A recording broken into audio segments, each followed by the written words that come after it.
No matter where you woke up this morning, we all live in the same home. Yep, and no matter what people tell you about how many different types of people live here, there are only just two types of people. Those who use themselves to benefit others, and those that use others to benefit themselves. Yeah, I first learned this lesson when I was 5 years old. I was sitting having a conversation with my dad, which was kind of rare because my dad is he was a busy guy, and I was the middle child and sort of starved for attention, so I never wanted to miss any opportunity to get his attention and to impress him. Well, anyway, this is how the conversation ended. Hey, Dad, I'm thirsty. Okay, milk or water? Both. Okay, which first? Water first, because then you won't have to wash out the glass before I have the milk. Wow, Annie, great idea. What a smart little girl you are. And there was the lesson. There was the lesson. I had always assumed if I was ever going to get Dad's attention, it would be because of something about me. Turns out it was something about him. And all I really did was save him the time and trouble of washing out a glass. You know, years later, I learned the same lesson again. When someone said, people don't care how much you know until they know how much you care. Don't be deluded into thinking that real life is going to be like college. It's not high GPAs in the world. Life is really a whole lot more like high school. See, in high school, it's about popularity. And in life, the things that make you popular start to matter again. You go into the store, you see all of these brands on the shelf. They're there because they're popular. They're there because they do something that benefits people. People seek them out. They talk to other people about them. They follow them. It's the same thing with your personal brand. You're not entitled to a place here. You have to earn your place. And I'm here to talk to you about that. Powerful personal branding. How do you define who you are? How do you get attention from people? How do you earn your place here? So we're going to talk a little bit about the benefits of personal branding, and then I'm going to tell you what steps you go through. There's just 3 to build and cultivate your own. Well, first of all, you already have a personal brand. You know what it is? Forbes did a study, and they found out that 70% of professionals believe that they've defined their personal brand and that they know how other people feel about them. They know their public reputation. Except only 15% of them were right, especially about the reputation part. So what happened there? Well, people, when they hear the words personal and branding in the same sentence, think it has something to do with talking about yourself all the time and self-promotion. But yeah, see, the lesson is it's not about you. It's about who other people know you to be. So, how does that work? Why should you be concerned? Because there are 3 important benefits of having a strong personal brand. You lead more, you win more, and you earn more. You lead more because people think they know who you are authentically, and so they follow you more enthusiastically, and they get more people to follow you. You win more because it turns out that life is really just a lot of negotiations, one right after another. So if you're trying to get into grad school, or if you're trying to negotiate a new starting salary, or if you're just trying to win an argument with your significant other, it's important to know what the other person truly values in you. Then you negotiate from a position of confidence, not of fear. And you earn more because, well, if you have a strong personal brand, you win 10 to 25% more earnings every year. So, for perspective, a business school graduate makes $52,000 a year on average. 25% more than that is $65,000 a year. Pretty big difference. Especially when you know that 2/3 of lifetime wage growth occurs in the first 10 years of a career. Now, if you think about a 40-year business career, that initial difference blows up to something like $500,000. This is important stuff. So how do you do it? how do you build your own strong personal brand into what you want it to be? 3 steps. So, self-awareness. This is not just about the you know. This is not just about who you know yourself to be between your ears, in your head. Because by definition, that's your personal identity. So nobody but you knows that. Self-awareness is just as much about your reputation, who others know you to be. So if you're concerned about whether or not your personal identity matches your public reputation, there's an easy way to find out. Find some friends and peers and colleagues who will be brutally honest with you and ask them, what's it like experiencing me as a friend, as a colleague, as a peer, as a leader? And if you hear answers that you hadn't expected, you'll have a little bit of direction about where to start building your personal brand. You see, we're all just a little bit like Mr. Potato Head. Really. I mean, who knew that Mr. Potato Head has all this stuff inside him? And the same is true with you. You have all this stuff inside you. Mr. Potato Head is a very multifaceted, multi-talented guy. On any given day, he can pull any of that stuff out from inside him and define who he is to the world. And so can you. But see, nobody knows what's inside you except you. So the first thing you have to do, step 1, is you have to decide who do you want to be defined as. And then look inside your potato head and figure out, what do I need to bring out to prove to people that's who I am, that's what I can do. Now you can't fake this, because you can't bring things out of your potato head that weren't there to begin with. But that's how it works in terms of self-awareness. Now once you've decided that kind of stuff, now step 2 is about telling your story and living it every day. Providing the world with living proof you are what you say you are. Now this is a lot like my conversation with my dad, in that you cannot waste an opportunity to try to share your story with him. Why? Because you're always getting evaluated, you're always being interviewed for jobs and roles that may not even exist yet, personally, professionally. So everything counts, the way you talk, the way you work, the way you play, the way you interact with people, all of it. Ultimately, all of those things, even status, happen because other people believe they know who you are and believe you fit with them. And if you fit, they hire you, they marry you, they loan you money, because they know your story. So what does it take to tell a compelling story that's relevant to the marketplace? Well, turns out there's 3 steps to that too. It's just like an advertisement. Number 1, it's got to be attention-getting. We do live in a turbulent, chaotic world where everybody's vying for attention. So it's got to be attention-getting. Secondly, it's got to be relevant. It's got to be clear what the relevant benefit is that you offer to the world, so people can tell what it is, the ways that you might match with them. And third, it's got to be memorable, because if you've done all this work to try to earn your place here, you don't want people to forget your name or not know where to find you. So these are the things that go into telling your story. The third step is in deepening relationships. It's not really enough just to be able to fill the needs of those who matter most to you now, their current needs.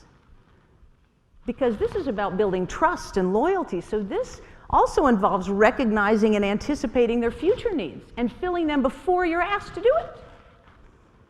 So you might remember Nicholas Sparks' novel, The Notebook. In this love story, the woman develops Alzheimer's. And the man in the story finds within his potato head a whole new capability because of his love and his loyalty to her. And he goes to her every day and reads to her from a notebook, a diary of their shared experiences together. And that helps him cope with this devastating disease.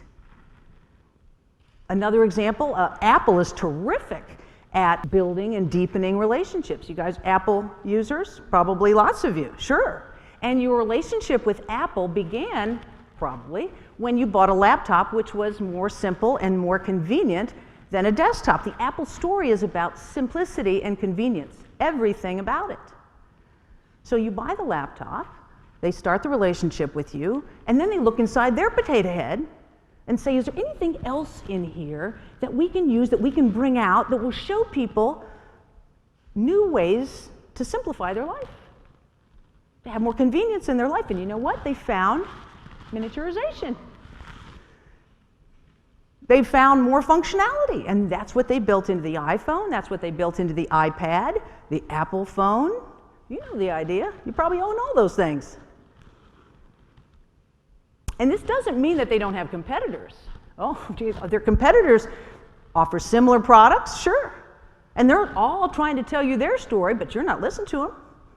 Because Apple has been so terrific at knowing what it is that you need and anticipating what it is you're going to need in the future and taking care of that before you even ask them. You know, every time I talk about this subject, I always think it's important to tell you about one of my first job experiences, because it turns out to have been a master class in personal branding. I played volleyball and basketball at Indiana University and graduated with a graphic design degree. And a few months after that, I was named sports information director for the 10 varsity women's sports, which involved promoting the sports, the 10 teams, and talking about the results and so forth and so on. So this was terrific for somebody who eventually wanted to get into big-time advertising, me. And I was in that position for about a year when I developed a friendship with Bob Knight. Now, in his 29-year career at Indiana University, Bob Knight won 75% of his games. 3 national championships, 11 Big Ten titles, 12 Coach of the Year titles, 2 international gold medals as the coach. Bob Knight is a guy who used himself to benefit others, specifically his players. To a boy who wanted to play college basketball, wanted to earn a degree, wanted to win championships, wanted to be best prepared for the NBA or whatever else life held after graduation, Indiana was the premier program, and Bob Knight was the reason why. Now the thing was, Bob had 2 different public reputations. One of them was he was clearly, unquestionably, the best college basketball coach anywhere. The second one was that his language, that his behavior, that his ways of motivating his teams were sometimes so over the top that some people thought that was completely unacceptable no matter what his win-loss record was. I became friends with Bob just about the time he was named head coach of the Pan American basketball team. And our friendship started, as most do, you know, pleasantries in the hall, head coach, you know. And then these little pass-bys sort of graduated to longer conversations, more substantial. I found myself thinking of him, it was, again, almost like these conversations with my dad, where I'd think, you know, I'm just really listening for things that I can do, things that I can say, maybe he hasn't thought about this yet, maybe I could come up with something to help him. And so then he started to ask me for my opinion about stuff.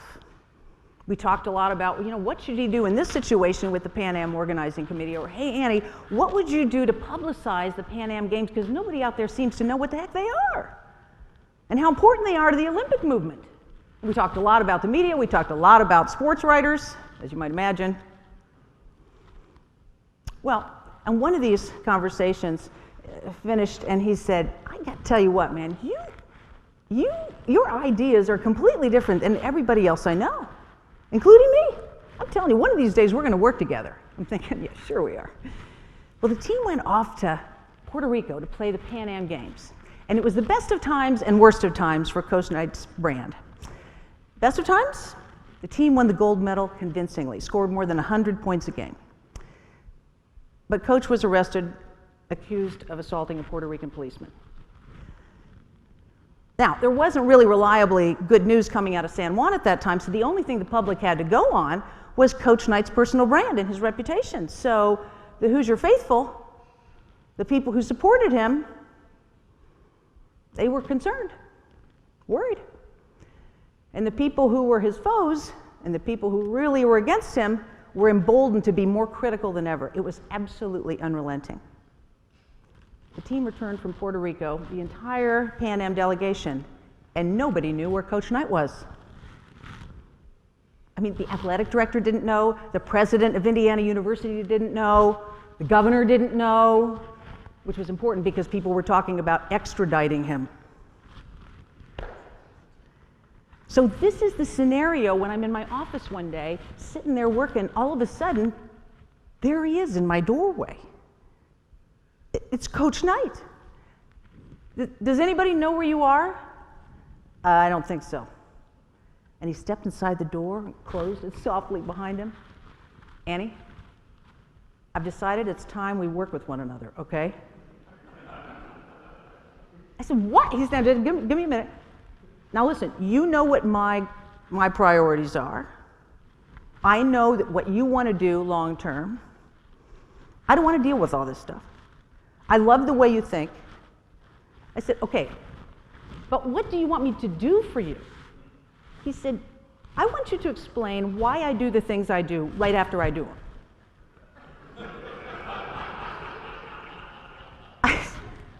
How could I possibly know why you do the things you do? He said, listen, I don't know why the hell I do the things I do. I'll go along with whatever you say. So, self-aware? Absolutely self-aware. Coach knew that it wasn't in his Mr. Potato Head to deal with constant criticism from the public and the press. He might not have even had the capability to do that. But we'd had enough conversations, we'd spent enough time together, we'd shared each other's stories enough that he knew it was in mine, and he knew that that's what I wanted to do big time someday. So he outsourced his personal brand to me. Coach Knight was the best coach in basketball, but nobody but Coach Knight could control his behavior. What I could do, however, was try to limit the occasions on which he might get provoked. So I started to study the sports writers, the people who were in these press conferences, and I saw that a troubling number of the guys who were there had never written a positive story about him ever. And then I started to watch how they were behaving, and they seemed to just needle him in these press conferences. There weren't good questions about the game or him or the strategy or anything else. Just needling him. So I revoked their press credentials. And what was left was a press corps that honestly and earnestly reported what happened in the game and what Coach did.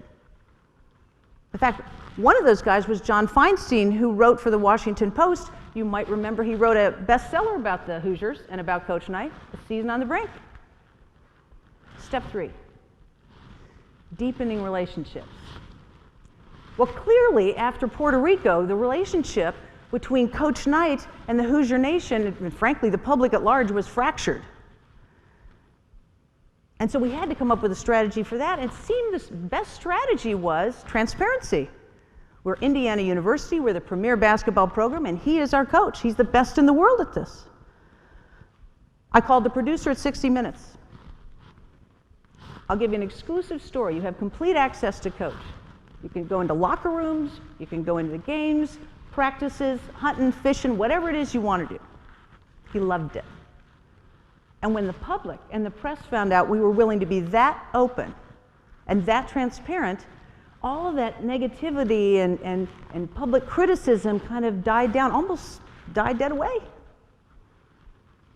When that 60 Minutes program ran that following spring, just before the NCAA tournament, was the highest rated 60 Minutes program at the time.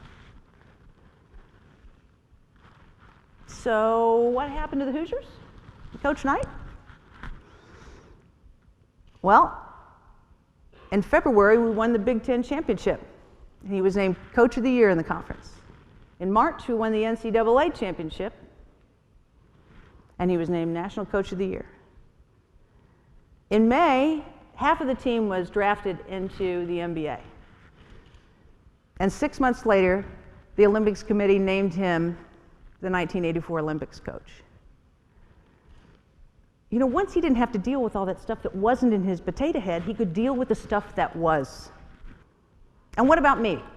Well, after I had worked for Coach Knight, my own reputation kept expanding because I became known as someone who could take challenging communications issues and communicate to the right people at the right time with the right message.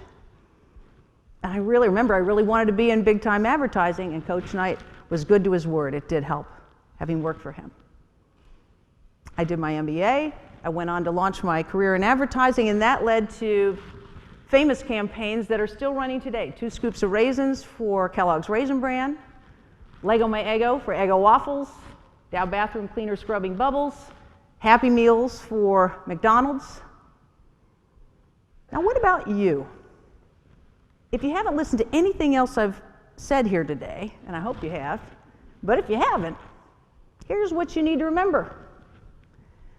Having a strong personal brand will allow you to lead more, win more, earn more. And it's a pretty straightforward process. Self-awareness, telling your story, living into your story, and deepening your relationships. So I think when you came in, they gave you a pen and a Post-it note. Did they give you that? I got a challenge for you. Pull those out and write down what's in your potato head right now that needs to come out. This is really important stuff. You are always being evaluated. You are always being interviewed for things that may not even exist today. I want you to take that Post-it note when you're done with it, put it in your wallet as a reminder to live that way starting right now. And if you decide you want to change your mind, that's okay, but do it consciously, live deliberately. Because you can never know the day when someone might appear in your doorway and change your life. Or even better, when you might have the opportunity to change someone else's. Thank you.